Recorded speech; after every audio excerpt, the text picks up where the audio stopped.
Happy new year सभी को। और प्रीलिम्स की टेंशन का जो माहौल है वो शुरू हो चुका है, राइटली सो।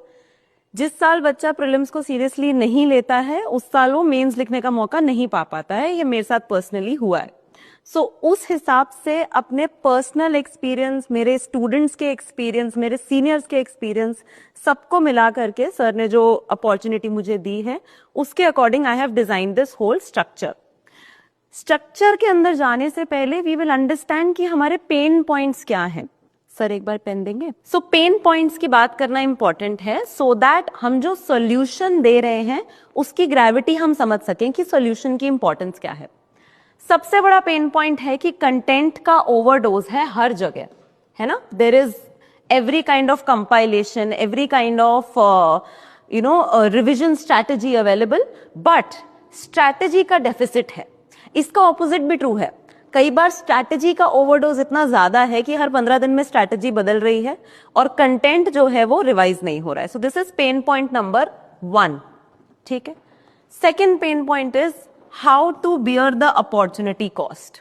सारे टॉपर्स को आपने बोलते हुए सुना होगा कि सेल्फ स्टडी से ये एग्जाम निकलता है। ये बिल्कुल सही बात है, एग्जाम सेल्फ स्टडी से ही निकलता है। तो फिर हम लेक्चर्स क्यों दे रहे हैं, है ना। हम कोर्स में लेक्चर्स दे ही क्यों रहे हैं अगर सेल्फ स्टडी से ही एग्जाम निकलता है? क्योंकि सेल्फ स्टडी में कुछ रेपिटेटिव चीजें होती हैं which is primarily the memorisation, है ना। अगर मैं पॉलिटी की बात करूं तो जैसे आर्टिकल 19 है उसकी कुछ लिमिटेशंस हैं, है ना। किस किस बेसिस पे आर्टिकल 19 को लिमिट किया जा सकता है, वो जब आप अकेले करने बैठते हैं तो दिमाग जो है उतना एफर्ट नहीं डालता है, पर क्वेश्चंस उसमें से आ जाते हैं। सो कुछ चीजें आपको रटनी पड़ती हैं, कुछ चीजें आपको ओवरलैपिंग में समझनी पड़ती हैं, which is why lectures are there. But lectures में भी हमारा रिविजन होगा, आई टेल यू हाउ।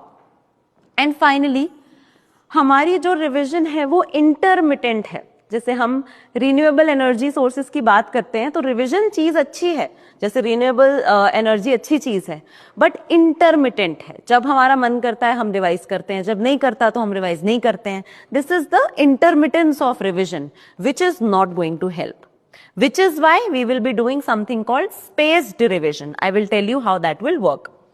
सो ये पेन पॉइंट्स हमने समझ लिया।